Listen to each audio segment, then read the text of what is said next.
Hey everybody, this is a video on Chapter 4, 4.1 of our elementary statistics book. It looks like I've got my head stuck in the book right now, so I gotta pull it out. Okay, so Chapter 4 is all about probability. So probability can sound intimidating, but we're gonna learn kind of a real world approach to probability, which is thinking of it as percentages. So probability is a measure of likelihood or the chance of something occurring. Okay, and in the section that we'll be doing on this video is 4.1 is an introduction to probability. Okay, and we're going to just sort of try to get an understanding of calculating probability, and then we're also going to learn about different types of events, so simple events, compound events, and a sample space. Okay. So honestly, probably the most important objective is we're going to learn how to interpret probability values, to understand what they're representing, okay? And probability values are usually expressed as values between 0 and 1. A small probability, such as 0.001, corresponds to an event that rarely occurs. Okay, so let's jump ahead in the slides. I wanted to get to a particular slide that has a picture. And we'll keep returning to this slide. But before we talk about any definitions, like I was just saying, probabilities are actually decimal versions of percentages. And they just represent the likelihood or the chance of something occurring. So if you have a probability of 1, that will mean that you have a 100% chance of that event occurring. Okay, so probability of 1, we would write, if our probability of an event is equal to 1, so we would say if our event is A and the probability of event A is equal to 1, 1 is the same as 1.00, and if we convert this to a percentage, we move the decimal 2 places to the right, and that gives us 100%. So even though our book doesn't like to talk about percentages, I'm going to be talking about percentages when we're talking about probability. So a probability of 1 is the same as a probability of 100%. So thinking of it as a percentage, if something occurs 100% of the time, then it's certain to occur. Okay? Now, if our probability equals 0, 0 is the same as 0%. That would mean if something occurs 0% of the time, it's impossible. It will never occur. Okay? And then we have all the values in between. So like a probability of 0.5, if our probability of, say, event B, P stands for probability or likelihood. The probability of event B, if that equals 0.5, once again, we can write it as 0.50 and then move the decimal 2 places to the right. If event B has a 0.50 probability, we can convert that to a percentage by moving the decimal 2 places to the right. So that would mean that event B has a 50% chance. So 50% chance of occurring. And people say 50-50 chance when they're talking about it in the real world, because that means if there's a 50% chance of an event occurring, there's also a 50% chance of the event not occurring. Okay, and then obviously we have all of the decimals in between 0 and 1, but you can always convert them to a percentage, which is something I wanted to just talk about. The reason I'm talking about it first is hopefully it will make more sense, because when people see decimals, they don't always connect what the decimals mean. So if you're ever just confused about what a probability means, just move the decimal 2 places to the right, write it as a percentage. That should make more sense. 0% is impossible, 100% is certain, 75% or 0.75 probability would mean it'll happen 3/4 of the time, and the other 1/4 of the time it won't happen. Okay? But we'll be returning to this very useful picture in a bit. But I just wanted to kind of show it to you as a motivation for learning this lesson. Because, you know, in the real world, when we look on for example, a weather app, and they tell us that there's a 73% chance of rain in that day, well, everybody can understand what 73% means. But if they said the probability of rain in that day is 0.73, for some reason that tends to confuse people.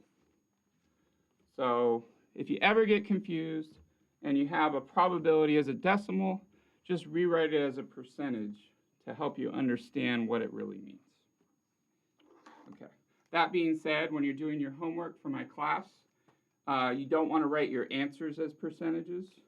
You can just rewrite decimals as percentages for your own understanding. But your answer will actually be written as a decimal between 0 and 1. Okay.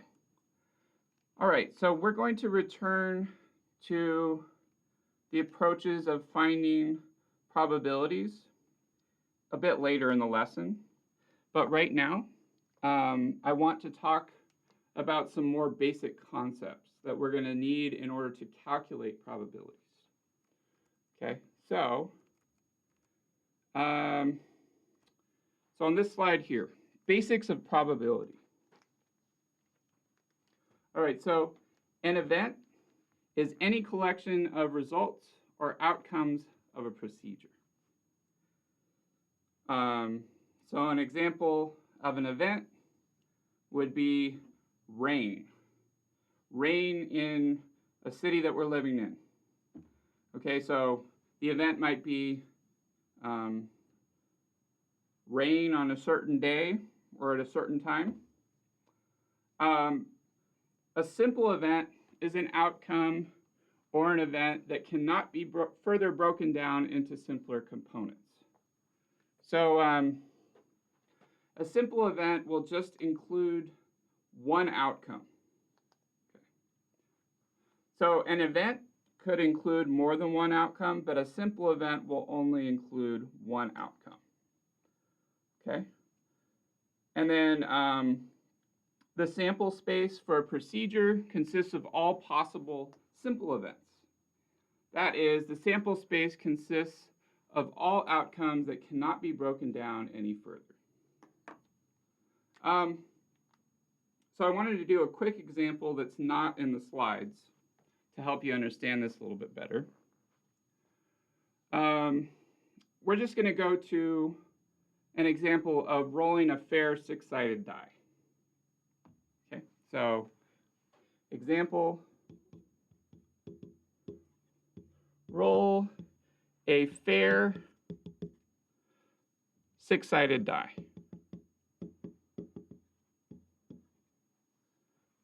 Remember that die is the singular of the word dice. Dice would be if you had more than one of them. So you have two dice, or you might just have one die.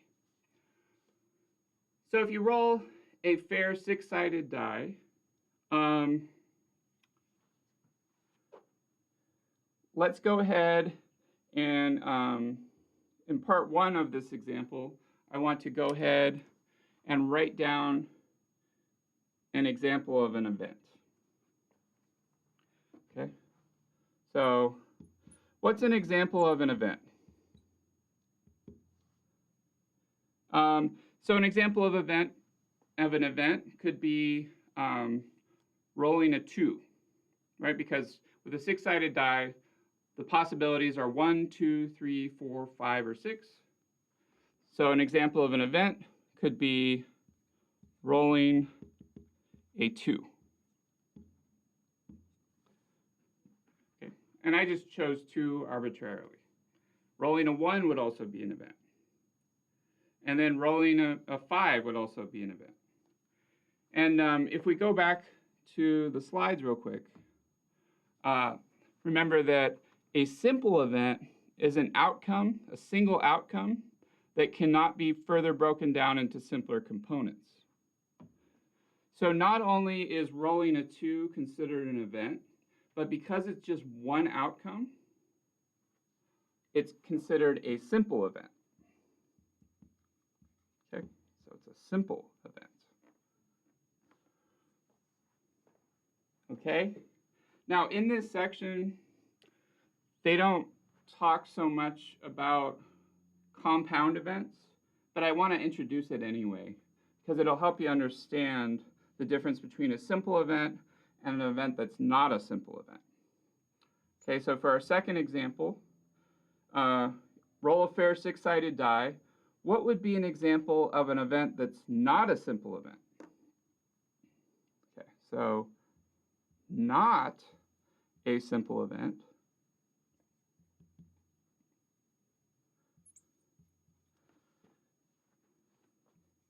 well, if you think about it for a second, you're welcome to pause the video and just think about it.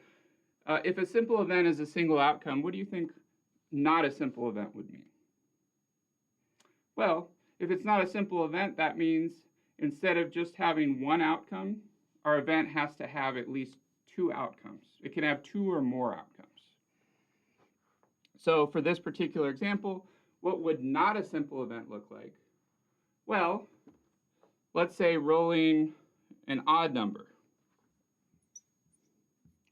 Rolling an odd number.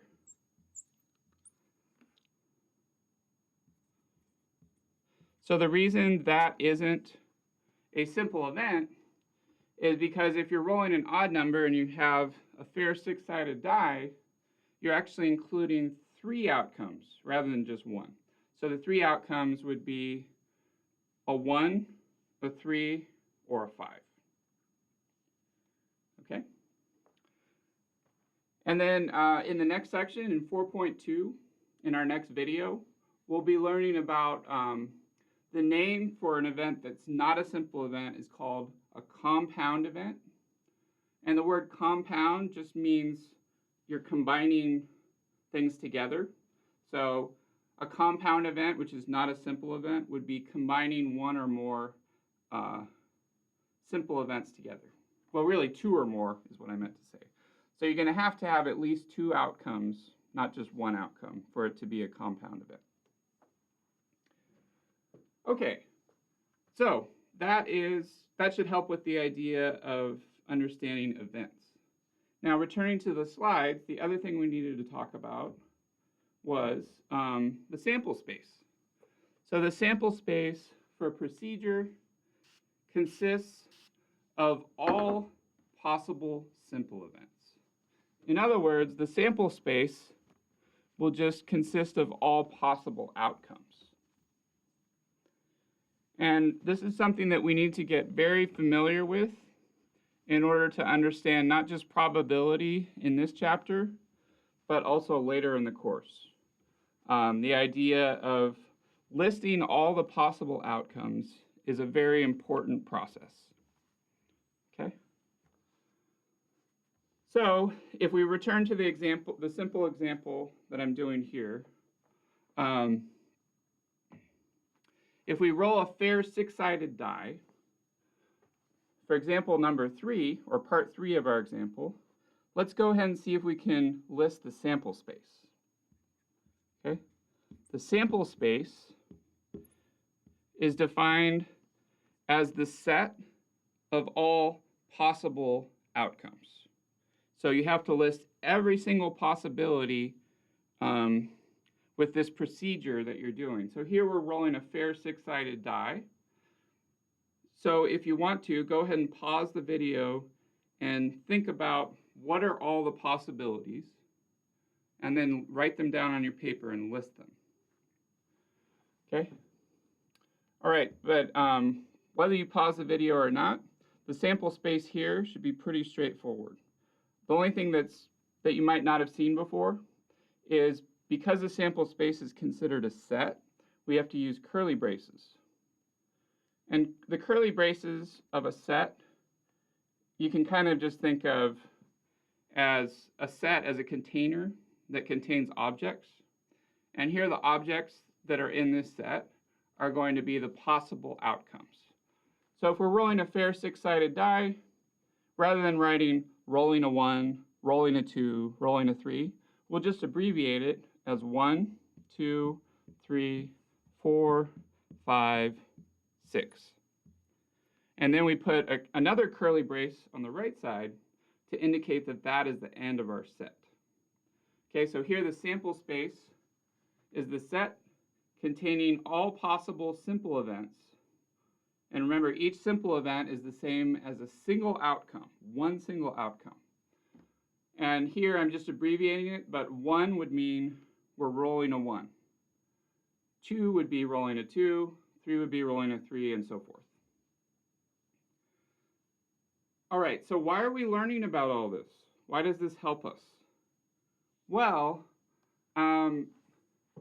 learning about events, simple events, and the sample space actually forms a basis that we can use to calculate probabilities. And remember that probability is essentially just the likelihood or the chance of an event occurring. Okay, so if we return to the slides here, I wanted to skip ahead to probability just because it's more fun to do it that way. So when you're finding probabilities, capital P denotes a probability. Okay, remember probability is the chance or the likelihood of an event occurring. For your events, you can use capital letters. People like to use the capital letters A, B, C to denote specific events, but you're not required to just use capital letters. You can honestly use anything. So if, for example, you want to find the probability of rolling a 1, instead of writing probability of event A, you could write probability of 1. You can even use numbers. You can use short phrases to denote an event, whatever is convenient. Okay, and then P of A denotes the probability of event A occurring. So in other words, P of A means the chance that a specific event happens. Okay? So without going into too much detail, I want to show you the more common sense way of calculating probabilities that people know from the real world. Okay, so returning to our example, rolling a fair six-sided die. For part 4 of our example, why don't we go ahead and find a probability. Okay, so find the probability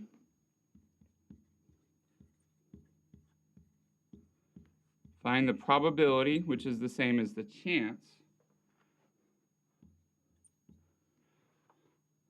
of rolling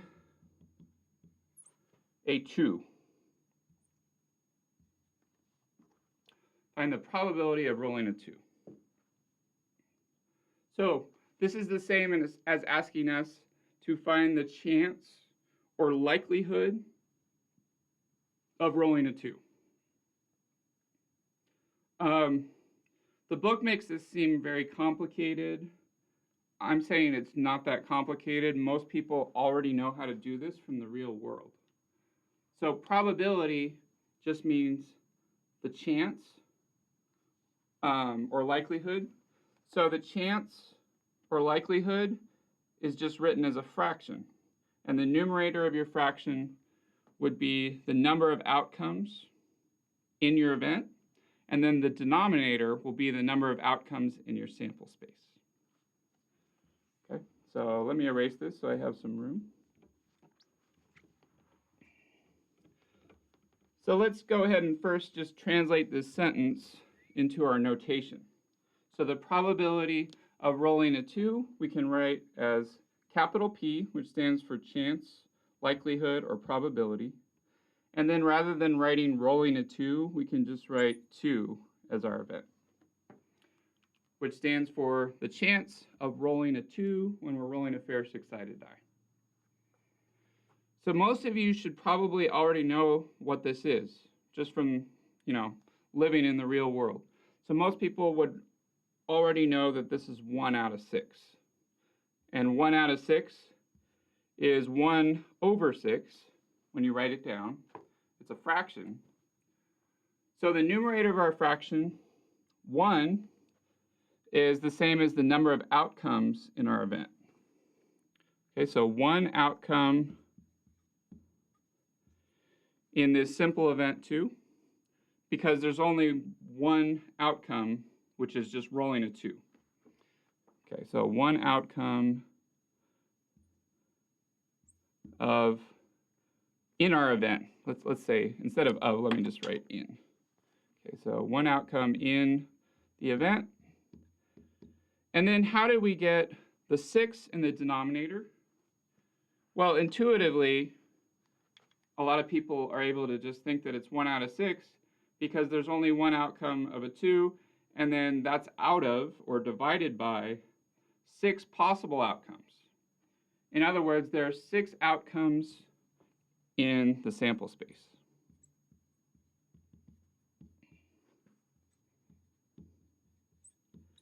Okay? So the number of possible outcomes in the denominator is also going to be the number of possible simple events, which is the same as the number of outcomes in the sample space. So number of outcomes, number of possible outcomes is the same as the number of outcomes in our sample space. And remember, even though I erased it, our sample space here is going to be the set containing 1, 2, 3, 4, 5, 6. So just counting the number of outcomes, there's 6 of them. Okay. But that's almost too easy. So if you just have a simple event, your numerator of your fraction is always going to be 1, because a simple event only has 1 outcome. And then your denominator is always going to be the size or the number of outcomes in your sample space. Okay? The only thing to be careful for here is it does have to be fair. Okay? So when we said that it was a fair six-sided die, that means that each simple event has an equal chance of occurring. If this die were not fair, so for example, if we attached a lead weight on the inside of the die that made it more likely to roll, for example, a 4 than to roll a 2, then we wouldn't be able to just do 1 out of 6. But here, we can just do 1 out of 6 because it's fair. So since each outcome is equally likely, we just divide. And what we just did here was we used common sense to calculate a probability. Okay, just remember that this is actually also known as the classical approach to finding a probability, which we'll talk about later. But it's more fun to just do it in an example than to see the long formulas that are in our slides. Okay, so while we're doing this example, I just wanted to return real quick to one more example. We talked about the event of rolling an odd number. So how might we write that? Well, if we want to roll an odd number, we already said that that wouldn't be a simple event. So rolling an odd number is not a simple event,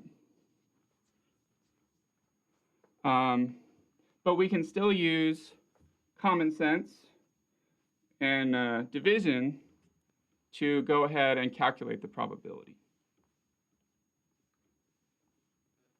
Okay. So to finish up this example, for part 4 of this example, we just finished that. So now we're on part 5. How would we find the probability of rolling an odd number? Well, because it's a fair 6-sided die, it's not too difficult. Okay, so probability of rolling an odd number, we could just write P, which stands for probability of odd, or we could write P of odd number. Either way is fine. So we can use the same approach. It's just that rolling an odd number is not a simple event. So it includes 3 outcomes. So because it includes 3 outcomes, a 1, a 3, or a 5, that means there are 3 outcomes in the event. In other words, there are 3 outcomes in our sample space that are odd. Okay. But then our denominator isn't going to be any different because there are still 6 total possible outcomes. Okay, so there are 6 possible outcomes, or 6 total number of outcomes in our sample space. Okay? And then, of course, in example 4, we had a fraction that was already in Lowe's terms, but here we don't. So here we have the fraction of 3 over 6. So we can simplify this fraction by dividing the top and the bottom by a common factor of 3. So this probability of rolling an odd number actually simplifies to, on the top, 3 divided by 3 is 1. And then on the bottom, 6 divided by 3 is 2. So the probability of rolling an odd number is 1/2. Okay? And then we kind of need to interpret this information in the real world. And that's why I'm starting with a relatively straightforward example. So you can feel free to pause the video if you're not done writing all this down. But now I'm going to go ahead and give myself some room here. So the information that we have so far, for example number 4 and example number 5, we got a couple of fractions.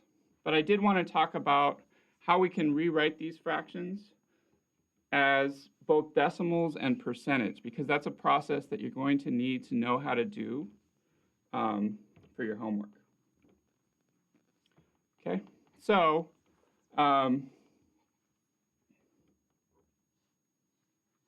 in part 4 of our example, we said the probability of rolling a 2 was 1 over 6. And then in part 5 of our example, we said the probability of rolling an odd number after we simplified the fraction was 1/2, or 1 out of 2. So if you don't like fractions, you're not alone. However, they should make some sense to you here. For example, the probability of an odd number, well, there are only 3 odd numbers, but there's 6 numbers total, and 3 is half of 6. But like I said, using a calculator, or just if you're able to do division in your head, you can rewrite these fractions as decimals. And then you can convert the decimal into a percentage, and percentages are usually easy to understand. Okay, so 1 divided by 6, we can just get out a calculator. So let me grab my calculator. And we would just type in 1 divided by 6. 1 divided by 6 gives us a decimal of 0.16, and then the 6 keeps repeating. So I'll write a dash over it to indicate that it keeps repeating. And then it all depends on the problem, but when you're doing your homework or your quiz or your exam, there will be instructions below each place where you enter in your answer or write in your answer on the exam, and it'll tell you how many decimal places to round to.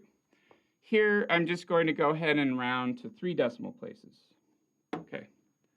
So instead of writing 0.16 repeating, which would mean 0.1666666 going on forever, I'm just going to go ahead and write out the first 4 digits. And then, since I'm rounding to 3 decimal places here, I'm looking at this digit, and then the next digit is 5 or higher, so I round up.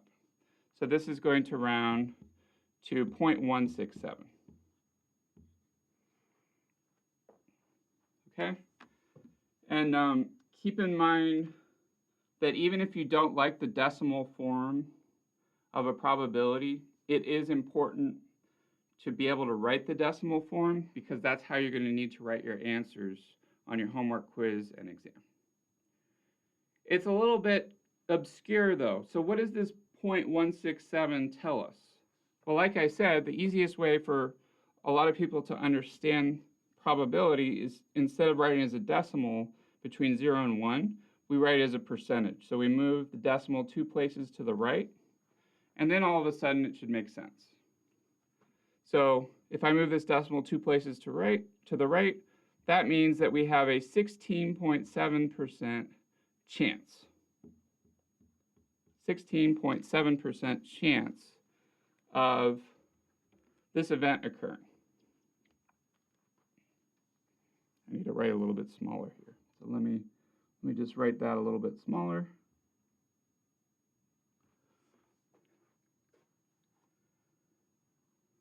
Okay, so probably the most useful way to understand it is either with the fraction 1 out of 6, or converting the decimal into a percentage. About 16.7% of the time, when you roll a fair 6-sided die, you will roll a 2. Now we can do the same thing that we did in number 4 on number 5. So the probability of rolling an odd number is going to be 1 over 2. But if we do that on our calculator, it'll give us a decimal. So we do 1 divided by 2 on our calculator, and that should give us a decimal of 0.5.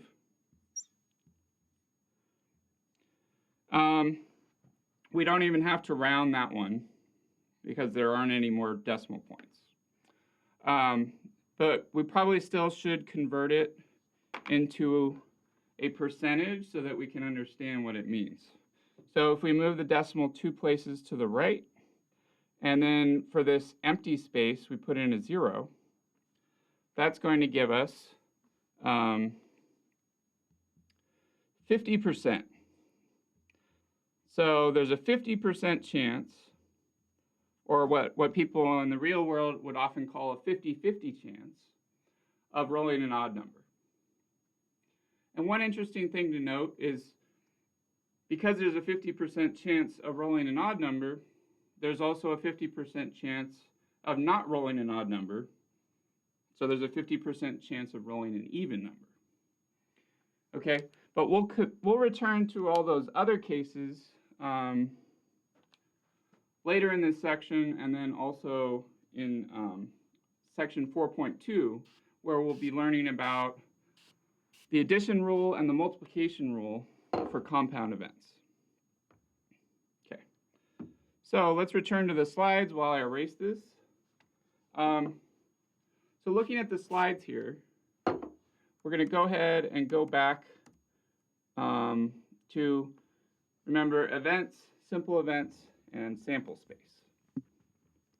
So the example that I did so far with dice is pretty simple.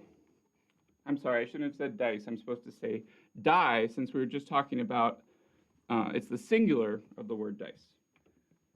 So on the slides, we're going to now return to these concepts of events, simple events, and sample space to see a little bit more of a complicated example. Okay? So, example of simple events and sample spaces. In the following display, we use B to denote a baby boy and G to denote a baby girl. Now, this is an example straight out of the book. And keep in mind, when they're saying a baby boy or a baby girl, they're not really talking about gender. They're talking about sex, so biological gender that the boy or the girl is born with, not what gender they identify with, later in life. So that's all they mean. So don't overinterpret that. Okay, so if our procedure is a single birth, an example of an event would be one girl. The reason it's a simple event is if you only have a single birth, having one baby girl is just a single outcome. So remember, a simple event is always a single outcome. Now, the sample space here would be the set containing B, comma, G. So they're assuming for a single birth that the only two possibilities for sex that a baby is born with are either boy, which is abbreviated as B, and then G, which stands for girl, baby girl. Okay, so that's not too hard to understand. And you might already be thinking, well, is a girl equally likely? Are you equally likely to have a baby girl versus a baby boy? And the answer is, in the real world, in most cases, it's not a 50% chance, right? So depending on the particular couple, the chances might not be 50-50. So the chance that you might have a higher chance of having a baby boy or a higher chance of having a baby girl. However, just for the sake of making these problems more understandable, our book just assumes that it's a 50-50 chance.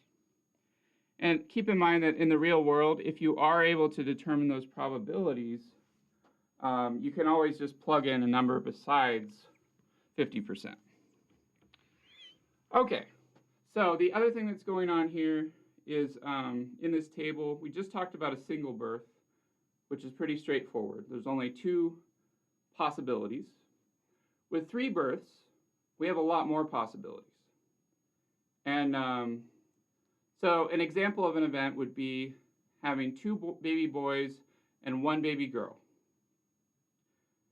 Now, this is not an example of a simple event, because if you have two boys and one girl, there are actually three different orders to that. So you could have first a boy, then another girl, or you could have a boy and then a girl and then a boy, or you could have a girl first and then two boys. And this is also assuming that the births are separate, individual births. This doesn't take into account twins or triplets or quadruplets or, any of those cases. So, but we're trying to follow what they're doing in the book And obviously, they have to simplify these things a little bit. I'm not liking this rag, so I'm going to switch to a new one to erase this. Okay, so if you have 3 births, what they're saying here is that simple events are just individual outcomes in the sample space. So for example, GGG would be considered a simple event. BBG would also be considered a simple event because those are single outcomes in the sample space.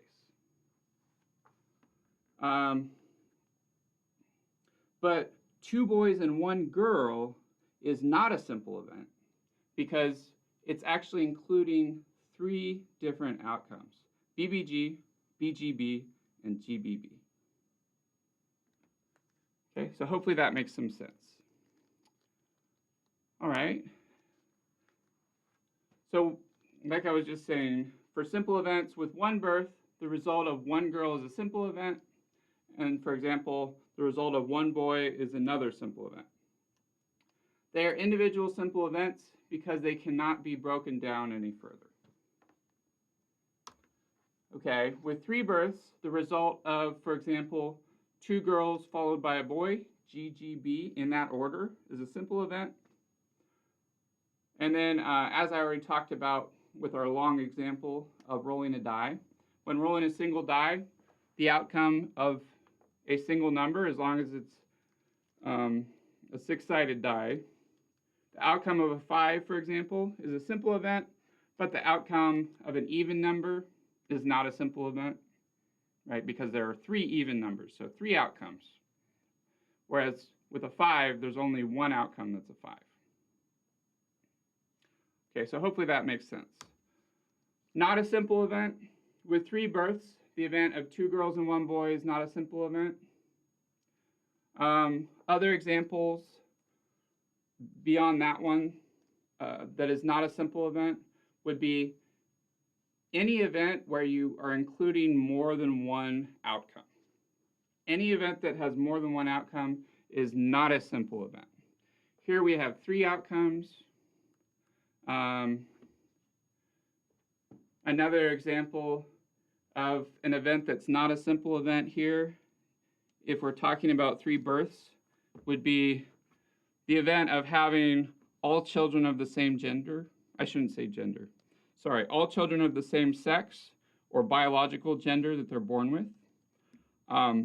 So that would be 2 outcomes, right? That would include 3 boys or 3 girls. So there are 2 outcomes there, so that would also not be a simple event. And we'll be calling those compound events in the next section. It's not a simple event, it's a compound event. Okay. So hopefully all this explaining is helping you understand these concepts. Sample space we've already talked about. So it's here in the slides if you want to look at it. Don't forget that I always put up the slides every week, or at least I'm supposed to, on Canvas, so you can download them and use them. Some people even print them out and then they write notes on them. Okay, so going through all this stuff, we're pretty good for simple events and sample spaces. So let's go ahead and skip ahead to the approaches to finding the probability of an event in our book. So like I said, our book makes this seem unnecessarily complicated, but I still kept all of their approaches on the slides just in case you find it helpful. But in most cases, I think they're overcomplicating it. However, one important thing to note is that in order to be a probability or a chance of something occurring, your probability does have to be between 0 and 1. If you're writing as a decimal or as a percentage, that's the same as saying between 0% and 100%, right? Because 1 is the same as 1.00, and you move the decimal 2 places to the right to convert it to a percentage. Okay. So, looking through our book now, and the slides, like I said, they have 3 different approaches to finding the probability of an event. The first approach is called the relative frequency approximation of probability. So this is basically just the same as the other 2 approaches and the approach that we took when we were finding the chance of different events when we're rolling a single die. But it's stated in a slightly different way.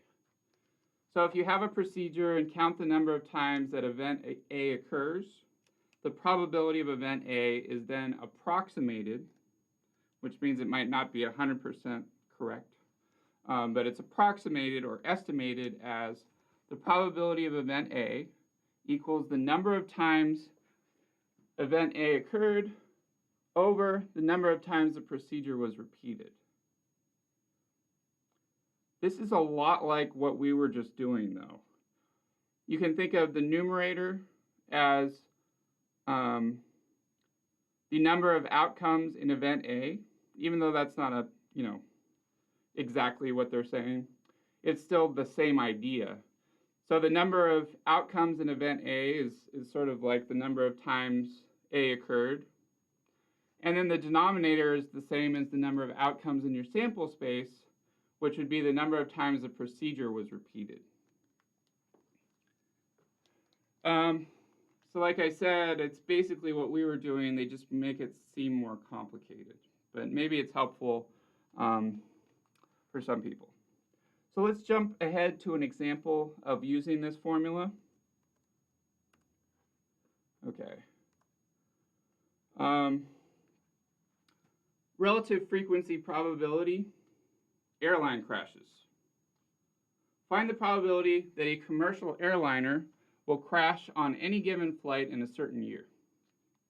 They aren't naming which year. They're purposely being vague, because the people who wrote our book don't want to point fingers at anybody. Okay, they just want to give an example. All right, so solution. In a recent year, there were about 39 million commercial airline flights, and 16 of them crashed. Okay, they're not saying the year, and they're not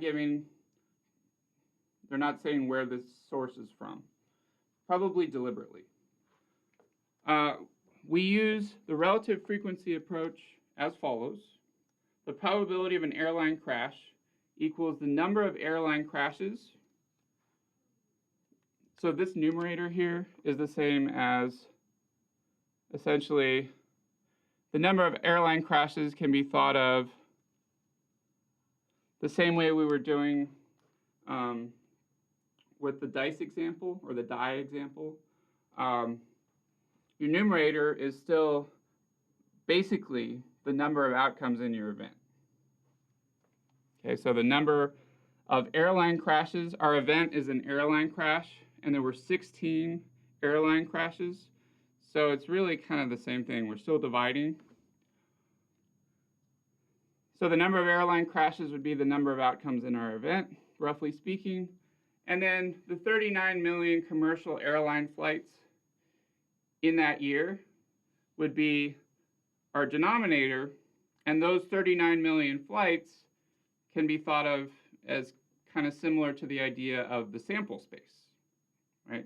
Because there were 39 million flights total, 16 of them were in our event, so it's really kind of just the same thing, but it's not exactly the same thing, and the book kind of is being more technical than I am. But you still divide, so 16 divided by 39 million. You can do this on a calculator, and if you type it into your calculator, you're probably going to see a lot of zeros, and then you'll see 410. Keep in mind that if you're using your calculator, in some cases with certain calculators, it might write your answer in scientific notation. So on my calculator, if I type this in, I don't think I have that problem. So if I do 16 divided by 39 with 6 zeros after it, it actually gives me the decimal that they have here on the slides.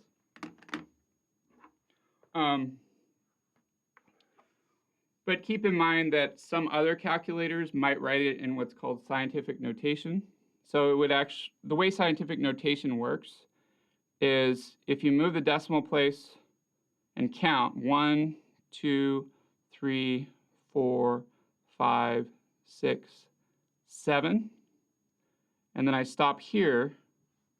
With scientific notation, you have to have a decimal between 1 and 10. So we get a decimal of 4.10. And then in scientific notation, some calculators would write 4.10 times 10 to the negative, and then the exponent is going to be the same as the number of places that I just counted. So 1, 2, 3, 4, 5, 6, 7. So this is the same as 4.10 times 10 to the negative 7. Okay, that right there is scientific notation. I'll just write sci notation, standing for scientific notation. I'm just mentioning that in this video because it does come up sometimes.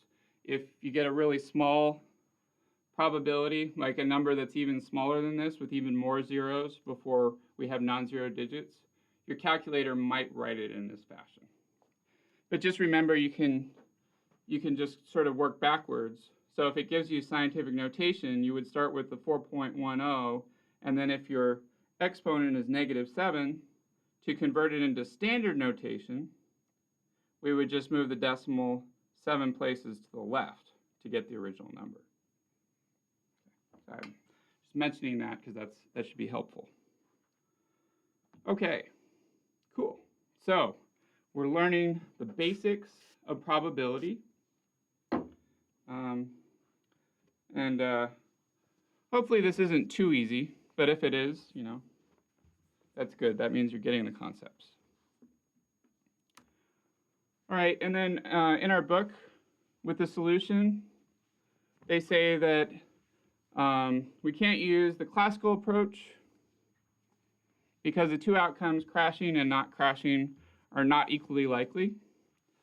So the book is true. What they say in the book is true. But notice we're dividing either way. So, And then a subjective probability can be estimated in the absence of historical data. However, a subjective probability is usually just a guess and not considered to be rigorous enough by most scientists. Okay, so let's return to what is the classical approach, and then also what's a subjective probability, because they're mentioning it here and we haven't gone over it yet. So going back in the slides, this slide talks about the classical approach to probability. This requires equally likely outcomes. This is what we did sort of intuitively, just based on real-world understanding when we were doing the die example.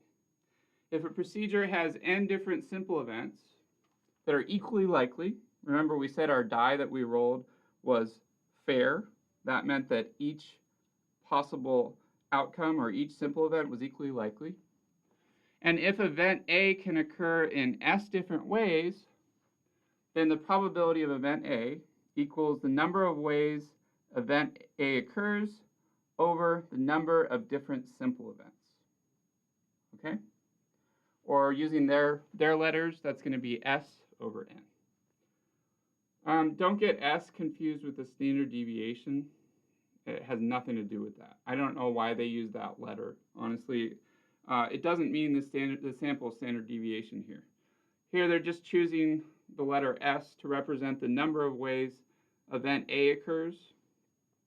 In other words, the number of outcomes in event A. This is very close, if not identical, to what we were doing with the die example. Okay, and then as a word of caution, they say the classical approach only works if all simple events are equally likely. But something I want to point out to you here is that the relative frequency approximation that we just did an example on, and the classical approach to probability are very similar. It's that they're almost the same thing, because the probability of event A is still the number of outcomes in event A divided by the total number of outcomes. This is just two different ways of really writing kind of the same thing. You divide. Okay. All right, and then returning to our example that we just did on airline crashes, they say that the classical approach cannot be used technically because the two outcomes, crashing and not crashing, are not equally likely. But they're being a little pedantic there, honestly. And then the last type of subjective probability, the last type of probability are subjective probabilities. So the word subjective means usually it means like personal. So like your personal estimation of a probability or your guess about a probability. So P of A, the probability of event A, is estimated by using knowledge of the relevant circumstances. This is what we do all the time in the real world. We estimate probabilities. Like, for example, if you're driving a car, or somebody's driving a car and you're in it, then when they come to a stoplight and it's red, what they're supposed to do, if they're making a right turn, is they're supposed to stop at the line and then look and then maybe pull forward a little bit until they can see traffic, and then they're not going to turn and go forward, hopefully, until it's considered, safe, because we don't see any traffic coming or there's enough time for us to pull out.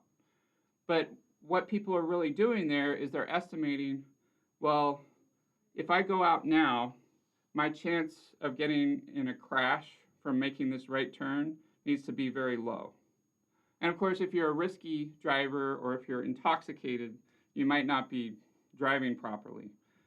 But anyway, a sane, unintoxicated, good driver will wait at that stoplight as long as they have to until it seems like the chance of them hitting another car or hitting anything really is low.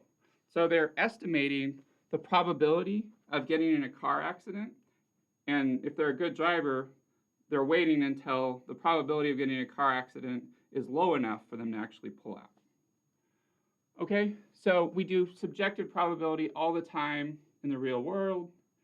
And then, returning to the airline crashes, even though subjective probability can be estimated if we don't have any numbers, it's just a guess, and it's not considered to be rigorous enough by most scientists. But here, a subjective probability would be if we didn't actually know about the 16 of them that crashed and the 39 million commercial airline flights, we could still estimate the probability of an airline crash just using common sense. It must be a low chance, otherwise we wouldn't have so many airline flights. So just subjectively speaking, most people are willing, not everybody, some people are afraid of going on a plane, but most people are willing to take a flight or two or many flights because subjectively, a lot of us accept the chance of a crash as being very low without actually even knowing those numbers. Okay, and that's why people keep going on flights, is because they're estimating or calculating a subjective probability without numbers. But this is a math class, so we're not going to be doing subjective probabilities. And as we said, subjective probabilities are guesses, and even if they're educated guesses, they're usually not considered to be rigorous enough unless you actually have some numbers and some data, and you're doing your statistics in a scientific way that has meaning mathematically and also in the real world. Okay? All right, so let's go to another example. I apologize if this video is a bit long, but I like to explain stuff very thoroughly. So that's just my teaching style. You're always welcome to skip ahead or only watch part of the lecture or rewatch certain parts of the lecture that you find more helpful. That's up to you. Okay, so a new example on probability on ghosts. Okay, in a Pew Research Center survey, randomly selected adults were asked if they have seen or have been in the presence of a ghost. Okay, regardless of whether ghosts exist or they don't exist, or they sort of exist and don't exist at the same time, this is what people said in the survey. 366 of the respondents means people who responded, answered yes, and 1,637 of the respondents answered no to the question of, have you seen or have you been in the presence of a ghost? Based on these results, find the probability that a randomly selected adult says that they have seen or been in the presence of a ghost. So if you've been paying attention to the rest of my lecture, you might think, well, we're just going to divide, right? And that is essentially what we're going to do. But you need to be careful here. For example, when you have something like this where you have a yes or no question, the total number of people in the study isn't listed here. So to get the total sample size or the sample space, you need to add up the number of people who said yes and the number of people who said no. Okay, so on the next slide we can see what I'm talking about. Instead of trying to determine an answer directly from the given statement, first summarize the information in a format that allows clear understanding, such as the table below. You don't have to make a table, but I'm making a table for this problem just to make it clear what's going on. So there were 366 people who said yes to the ghost question. There were 1,637 people who responded no to the ghost question. So that actually means the total number of responses, or the sample size, is going to be 366 plus 1637, and that will give us our denominator, which is 2003. That was the total number of responses. So the moral of the story here is you need to read the problem, and if there are two possible outcomes, and for example here the two possible outcomes were yes or no, to get the sample space or the sample size is the same as the number of elements in the sample space. You add up each outcome, the number of each outcome, to get the total number of possible outcomes. So 366 plus 1637 is 2003 total responses. Okay, and then we can use the relative frequency approach, but you know that is just very similar to the classical approach. So we're going to divide here. So the probability of a response of yes would be the number of yes responses. That's the number of outcomes in the event of yes. So there were 366 people who said yes over the total number of responses. So honestly, the only thing that was tricky about this problem is just realizing the denominator, the total number of responses, was actually the number of yeses plus the number of no's, which we said was 2003. And then 366 divided by 2003 gives us 0.183 as a decimal, okay? I'm not sure if they've rounded that, so let me type that into my calculator just real quick. Yeah, they have rounded that. So they've rounded that to 3 decimal places. So if you actually type in these numbers into your calculator, it'll give you 0.1827, and then they went ahead and rounded to 3 decimal places. That's a little bit arbitrary, but let's talk a little bit about rounding, since it's coming up now. Rounding probabilities. So on this slide, earlier in the slides, when expressing the value of a probability, either give the exact fraction, as we did first with the dice example, and really we're doing that on all these examples, or decimal, or round off final decimal results to 3 significant digits. 3 significant digits means once you reach the first non-zero digit, then you can only have a total of 3 digits after that. Okay, so we're not going to talk a lot about significant digits here, but 3 significant digits just means, for example, here in the airline crashes problem, this was 3 significant digits because 4 was the first non-zero digit, and then we have a total of 1, 2, 3 digits after that. And then we can do the same thing here for the ghosts example. So even though in our calculator we get 0.182725911, it goes on forever, we're going to go ahead and round it to 3 significant digits. So 1 would be the first non-zero digit, and then we have a total of 1, 2, 3 significant digits. Okay, so hopefully that's helpful. And then I just wanted to talk about the rest of the rounding rule while we're on it.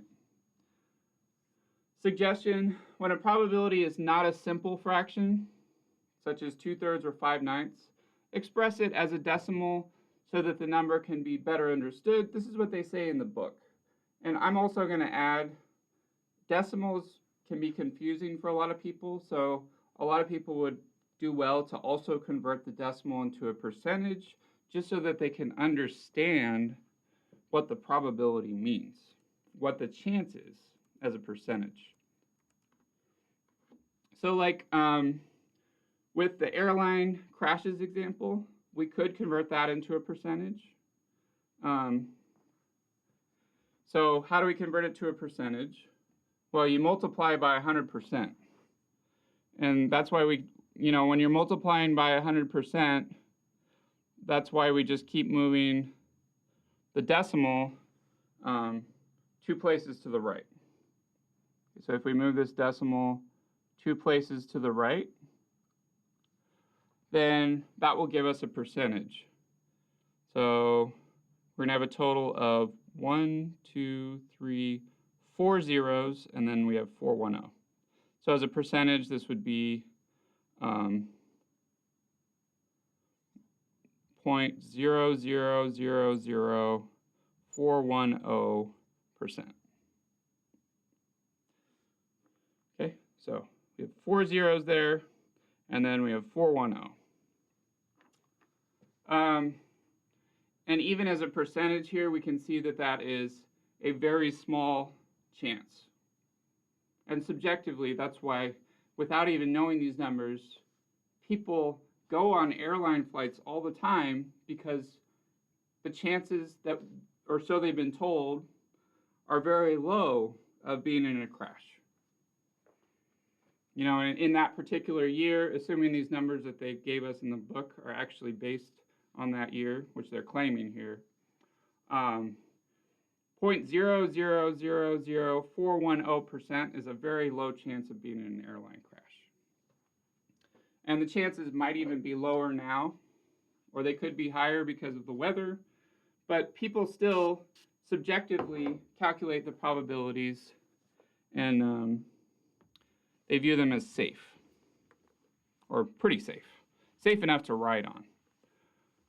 Okay, and then returning to the ghost example, if we want to go ahead and write 0.183 as a percentage, why don't you go ahead and see if you can rewrite 0.183 as a percentage. Go ahead and pause the video, write it on your paper, and then when you're done, unpause the video, and I'll go ahead and do it here. Okay, so to write as a percentage, we're multiplying by 100%, and all that is removing the decimal 2 places to the right. So if we move this decimal here 2 places to the right, that's going to give us 18.3% chance. 18.3% chance. Okay, so unlike the airline crashes example, there's an extremely low chance of being in an airline crash. If you randomly select a person who was in this survey, there's an roughly an 18.3% chance that that person thinks that they've either been in the presence of a ghost or, what did they say? They have seen or been in the presence of a ghost. Or at least that's what they say. That's how they responded. Okay, so hopefully that's helpful. And then we can kind of interpretation. There's a 0.183 probability that a randomly selected adult says that they have seen or been in the presence of a ghost. But like I said, converting it to a percentage is often more helpful. Okay. So I wanted to talk about complementary events. So with complementary events, the complement of an event A, denoted by A with a horizontal bar above it, consists of all outcomes in which event A does not occur. Now, if you've taken statistics before, you may already know the complement rule, which we're actually going to learn in the next section, which is 4.2. But here, in 4.1, we can still determine the probability of the complement of an event without even learning the complement rule, which in many cases is actually faster than the complement rule anyway. Okay, so the complement of an event A, denoted by A with a bar above it, a lot of people will, instead of saying the complement, they'll just say not A. And so not A. So A with a bar over it is the same as the event not A. So it's the event where your event A does not occur.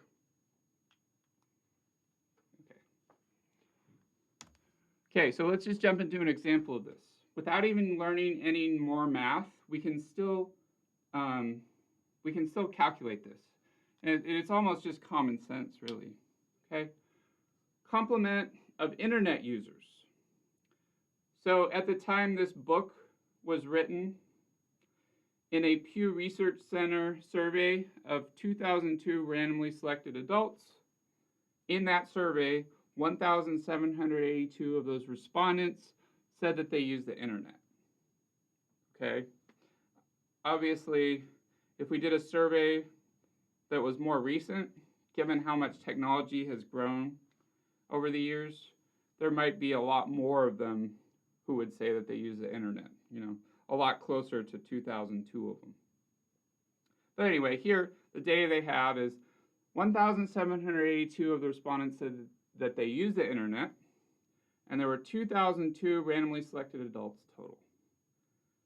However, they're asking us to find the probability or the chance that a randomly selected adult does not use the internet. Okay, so find the chance that a randomly selected adult does not use the internet. So how do we write this? Probability of not A is written like this. Okay, here, instead of calling the event A, we could actually call it something more helpful. So instead of writing A with a bar over it, we can call our event internet.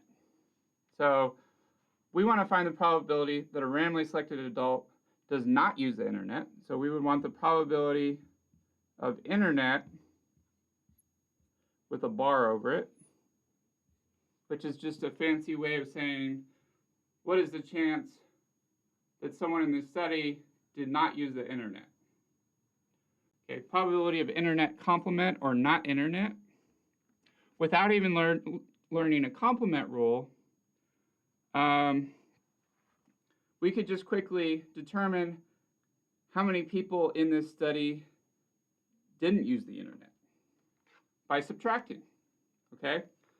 So 1,782 of the respondents said that they use the internet.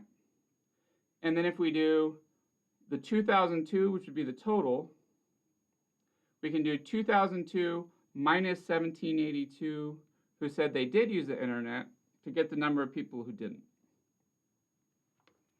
Okay, so probability that a randomly selected adult from this study does not use the internet is going to be, for the number of outcomes in our event, we're going to have, here, let me just write it up here,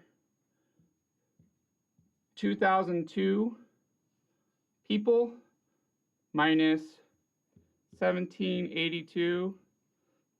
1,782 people said yes. Oh, we can still read that. I'm not going to erase it.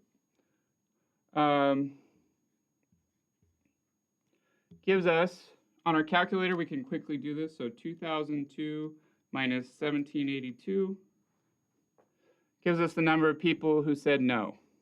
So 220 people said no. Okay, so the probability that someone does not use the internet, in other words, they said no to the internet, is going to be the number of outcomes in our event, so 220 people who said no, over the total number of people was 2,002.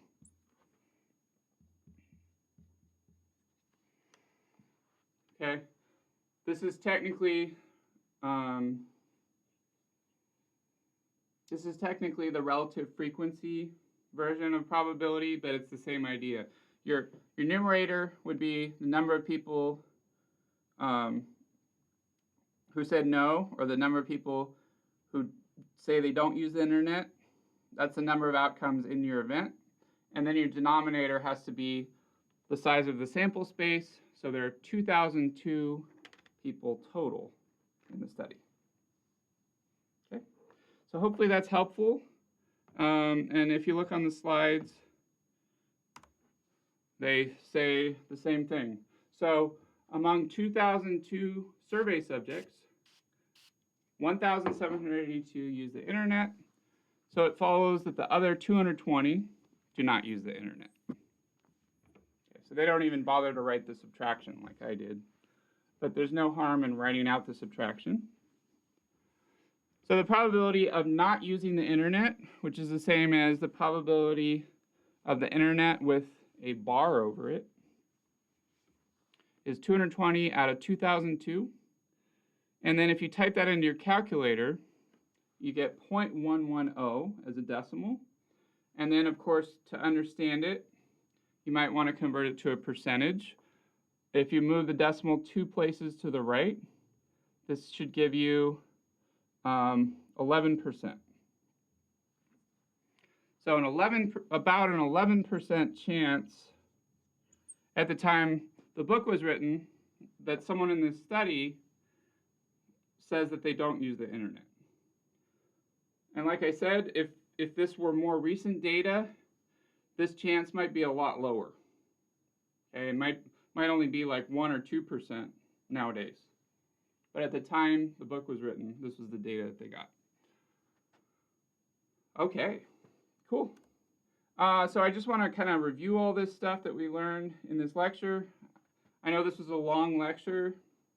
Hopefully it wasn't too long. Hopefully it was helpful, at least for some people who haven't taken statistics before. They need to see all this, all the details, I hope. Okay, so probability review. What did we learn in this section? The probability of an event is a fraction or a decimal number, or we can write it as a percentage. If it's a decimal, it needs to be between 0 and 1. If we write it as a percentage, it needs to be between 0% and 100%. Okay, inclusive just means that you can actually have a probability of 0, and you can actually also have a probability of 1. And remember that the probability of an impossible event for your homework is 0. So an example of an impossible event would be